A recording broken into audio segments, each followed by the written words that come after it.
난도셀 맨체 뒤돌아보는 얼굴에 회역할 삶이 그닥 있을 것 같지 않아 보이는 계집아이가 어느 날 우리들의 족보처럼 걸려있던 가난한 사진틀 속으로 들어와 박히면서 하나의 사연을 만들었습니다. 혼인 혹은 결혼. 지금은 그 사진틀 속으로 천연색 결혼식 사진들이 끼어들어 오랜 것은 낡은 것이라는 서운한 강변을 하고 있지만 그 흔하디 흔한 이발소 액자 속에 있던 삶이 그대를 속일지라도 어쩌고 하든 부식힌 식귀 한 줄조차 알지 못하고 시집와 이제는 파파 할머니로 늙어가는 당신들의 삶 속에는 아직도 그려보는 하얀 면사포의 한이 남아 있습니다. 땔국을 지우고 주름을 다림질했을 망정 그녀들은 날아갈 듯한 무도회의 공주였습니다. 빌려 입은 연미복이 헐렁거려도 그 사람은 세상 제일 가는 내 서방이어서 마그네슘 조명탄에 얼어붙어 이 순간이 평생이듯 눈을 질끈 감곤 했습니다. 풍금 반주에 맞춰 웨딩드레스를 길게 끌며 결혼식 한 번 치르지 못한다면, 그래서 기념사진 한 장 박지 못한다면, 온통 사랑의 증명을 잃은 듯 애태우던 어머니들. 당신의 그 세월은 그래서 호사롭게 외출 한 번 못했으며 사진 한 장 없는 가난한 이력을 등에 지고 시집 귀신으로 살아왔음을 알게 됩니다.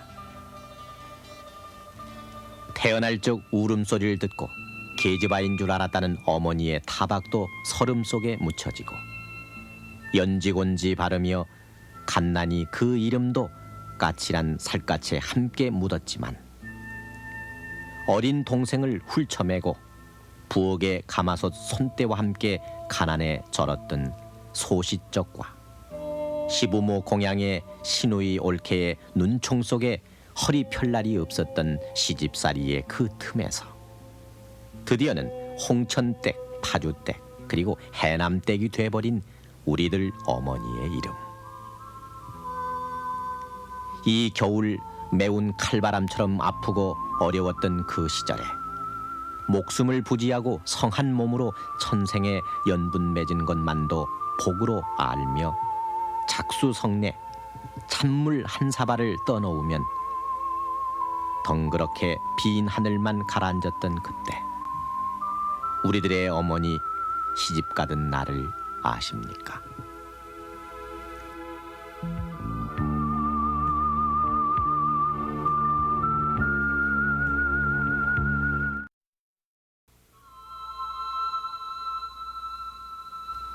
그해 여름 나무로 길게 이어지던 피난 행렬. 목숨을 부지하기 위한 아귀다툼 속에 거리와 철로변엔 가족을 잃고 가족과 헤어진 울부짖음으로 산하가 타고 있었습니다.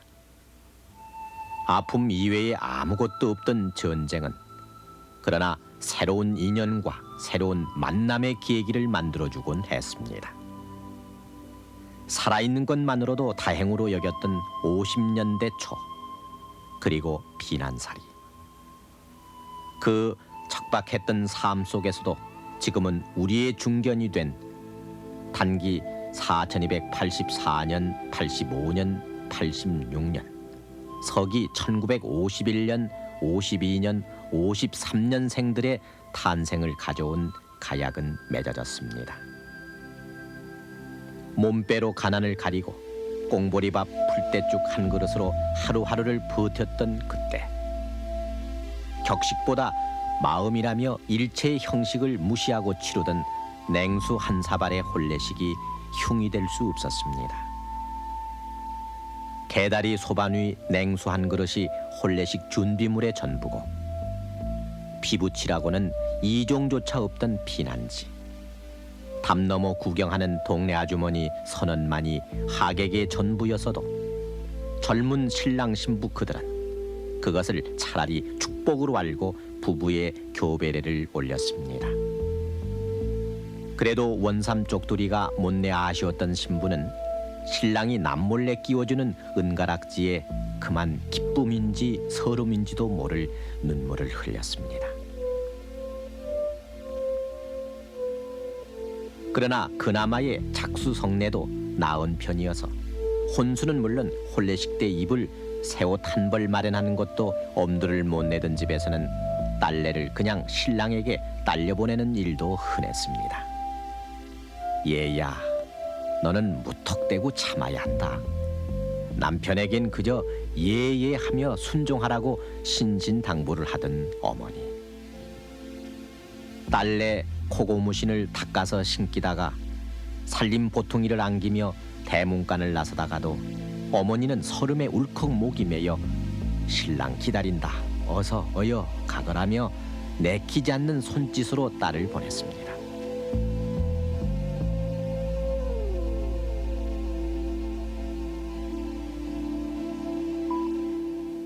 전운이 아물어가던 50년대 중반, 연미복 신랑의 면사포를 쓴 한복 신부가 등장하기 시작했고, 마을 공회당이나 교회, 학교 강당이 가끔씩 예식장으로 둔갑하던 때가 그 무렵이었습니다. 교실 두 칸을 터서 만든 식장 전면에 마른 목골로 써붙인 축 결혼이라는 글자가 생경스럽기만 하던 그때,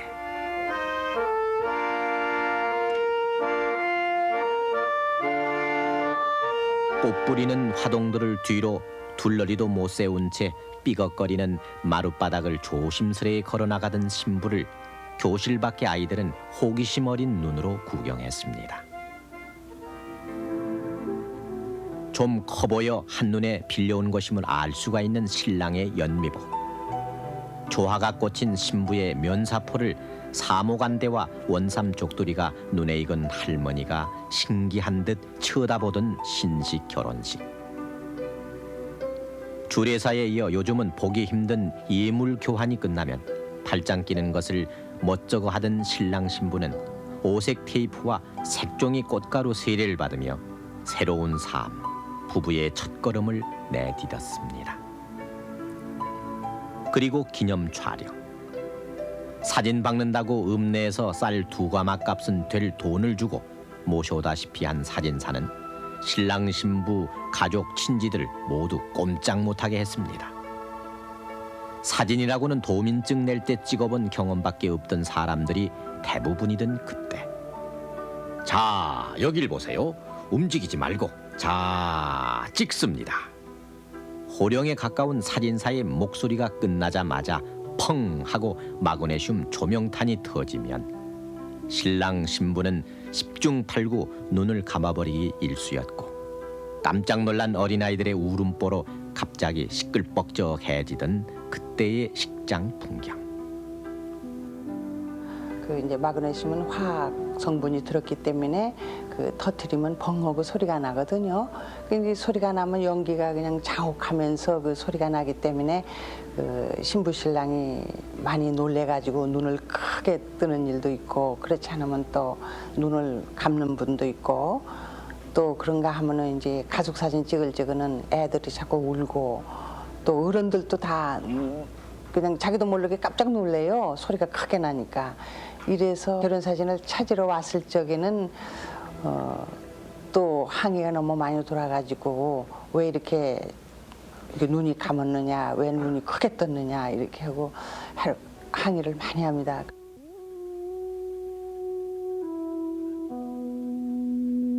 그러나 지금은 그런 양풍에 물린 젊은이들이 그리워하는 우리 전통 혼례가 그때에도 그 삭막하던 세월을 지켜주었습니다. 차라리 처연했던 우리들의 삶처럼 파리한 모습으로 떠올랐던 서딸밤의 초생딸은 다음 날 딸을 여의는 어머니에겐 조바심과도 같은 것이었습니다.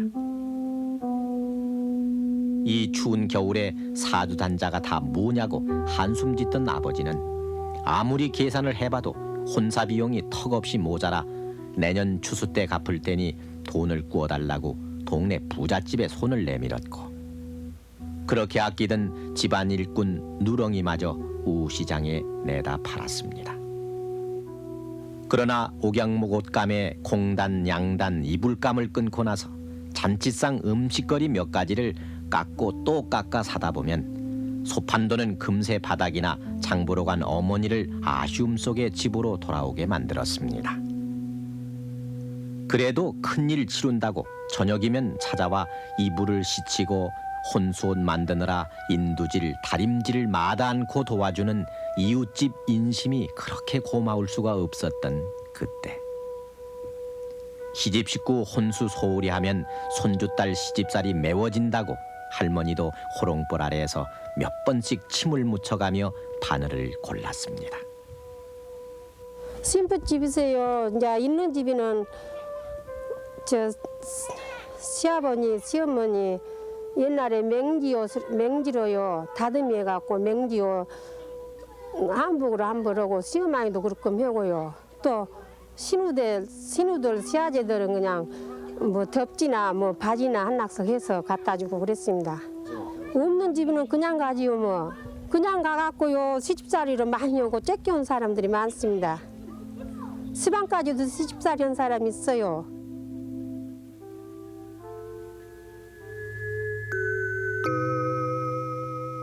혼례식 직전 들이던 함을 신랑 집에서는 극구 하루 전날 가져가겠다는 바람에 삼촌과 당수, 큰 오라비, 친정집 남정네들은 함지내비들과 행하체 시비를 하느라 지친 몸으로 결혼 전날 밤을 새웠고 고모, 이모, 숙모는 잔치 음식 마련에 피곤함을 느낄 겨를조차 없었습니다. 오늘은 동네 잔칫날. 신부집 대문을 들어선 신랑이 집단을 밟고 넘어설 때 담너머로 목을 빼고 궁여하던 동네 아낙네들은 신랑 신수가 훤하구나. 그 참 잘도 생겼네. 저런 신랑 얻는 김씨네 둘째 딸은 좋겠다느니 하며 수다를 늘어놨고 그때쯤이면은 무슨 구경거리 생겨났냐는 듯 동네 아이들도 올망졸망 모여들었습니다. 신부 출. 동네 어르신네의 낭낭한 소리에 원삼 족두리의 신부는 병풍 뒤에서 나타나 시집 못 간 처녀들의 부러운 눈초리를 받았고 신랑 제배, 신부 사배 혼례식은 차례를 밟아 나갔습니다. 그리고 합한주. 표주박잔에 매여 있는 청실, 홍실은 이들이 이제 부부로 맺어졌음을 나타내는 인연의 끈이기도 했으나 어쩌면 신부에게는 혹독한 시집살이의 시작을 알리는 멍해이기도 했습니다. 물끄러미 쳐다보는 신랑을 뒤로 하고 신부가 신방으로 들어가는 순간 가마솥에서 익는 국수 냄새에 코를 벌름거리던 아이들은 이제는 식이 끝났으려니 여기고 군침을 삼겼습니다. 어른 아이 할 것 없이 배골키는 마찬가지였던 그 무렵 아이들은 잔치상에 오른 음식을 염치도 없이 주머니가 터지게 찔러봤곤 맨날 시집 장가가는 잔치집이 하나씩만 생겼으면 하는 바람 속에 연신 입을 우물거렸고 어른들도 국수 여기는 제쳐놓고 오랜만인 듯 떡이나 제육 등속을 안주로 막걸리를 사발로 마셔댔습니다. 진종일 들뜬 잔치가 해기울막에 끝이 나고 신부집 마당에 등이 켜지면 여인네들은 신방을 훔쳐보는 재미에 시간 가는 줄을 몰랐습니다. 검지에 침을 묻혀 창호지에 구멍을 내고 방 안을 훔쳐보던 속 없는 구경꾼들. 그러니까 저때 이제 저녁 한 그쯤이 한 10시쯤이나 됐을 거요 밤에. 쪼까난 주안상을 하나 차려서 방에다 들여놓대요. 그래갖고는 이제 겨우 고기도 못 들 정도로 부끄러워갖고 앉았다가요. 남편 되니까 술 한잔 따라주라 그러대요. 그래서 술 한잔 겨우 따라드렸죠. 그게 막 방문 앞에서 이숨소리가 캑캑캑 나자쳐요. 예, 막 문에다가 춤을 요렇게 벌라갖고요. 막 문을 뚫어놓고 엿을 붓고. 아이고 부끄러워서 고개도 못 들었죠. 아무리 훔쳐봐도 낯선 남정네가 어쩐지 내 사람 같지 않고 또 어찌 보면은 평생 내 낭군 같기도 했다가 그렇게 하루 이틀 밤이 지나고 난 뒤 줄가 외인의 시집살이는 시작됐습니다. 고추보다 더 맵다는 시집살이. 시집 온 지 사흘도 안 된 새색시는 꼭두 새벽에 일어나 시부모 세숨을 데우고 얼음장 같은 찬물에 쌀을 씻어 밥 안 치는 것으로 하루 일과를 시작했습니다. 잔가지에 손을 찔려가며 아궁이에 불을 지피면 피오르는 연기 사이로 친정 어머니 얼굴이 떠올라 눈가로 자주 손이 올라갔고 그러다 밥 채근하러 들어온 시어머니에게 들키기라도 하면은 뭐가 서러워 우느냐고 새벽부터 아낙네가 울면 재수없다는 불호령이 어김없이 떨어졌습니다. 그래도 귀머거리 3년, 벙어리 3년이라고 무던히도 견뎌냈지만 시도 때도 없이 너희 집에선 어땠는지 모르지만으로 시작되는 타박엔 북받쳐 오르는 설움을 참다 남몰래 담장 넘어 친정 쪽을 바라보는 것으로 달래곤 했습니다. 이런 점은? 제일 우연히 잠실 큰 잠은 제일 좋겠어요. 잠실 큰 잠은 제일 좋겠어요. 잠이 제일 나빠요. 새벽에 일어나죠. 저녁은 늦게까지 앉았죠. 또 시부모 앞에서 반드시 바느질 둬야죠. 혼자 할 수 없어요. 시어머님이 앉았으면 그 옆에 앉아서 바느질도 해야 돼요. 뭐 어떻게 내가 혼자 자유로 나가 있지도 못해. 저 시부모님이 출사하시면은 꼭 들어오실 때까지 기다려야 되고 들어오시면은 반드시 또 나가서 인사를 해야 되지요. 옷이라도 벗어가지고 갖다 걸어놔 드려야지.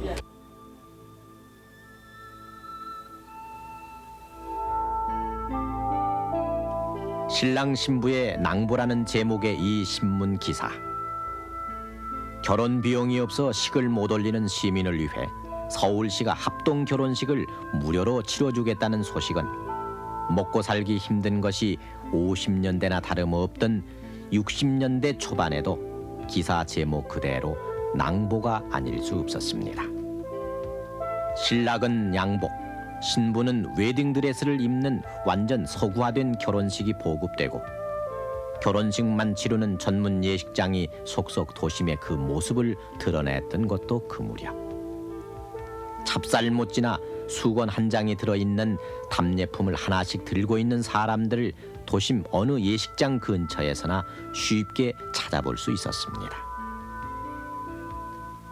그리고는 지금 신혼부부들이 예식을 끝내고 비행기 시간을 기다리기 위해 들른다는 워커힐이 가장 큰 신혼여행지였고 택시를 대절해 온양온천이나 부산 등지로 신혼여행 가는 것을 감지덕지하던 그때 신혼부부가 탈 코로나 택시를 많이 확보해 놓는 예식장에 손님이 몰렸고 그때부터 예식장도 서서히 기업화의 바람을 타 사진비, 꽃값, 드레스비, 미용비 거기에다 장갑값마저 받는 바가지 상훈을 드러내 딸 셋 시집 보낸 집에는 도둑도 들지 않는다는 말을 더욱 실감케 했습니다. 경제개발 5개년 계획을 추진한다고 저축하자고 네온 쌓인 광고판까지 만들었던 60년대 말 체면과 거칠의 풍조가 만연돼 갔고 급기야는 답례품 화한 사용을 금한다는 가정의의 준칙 선포문이 예식장 어귀에 나붙었던 것이 불과 18년 전인 1969년이었습니다.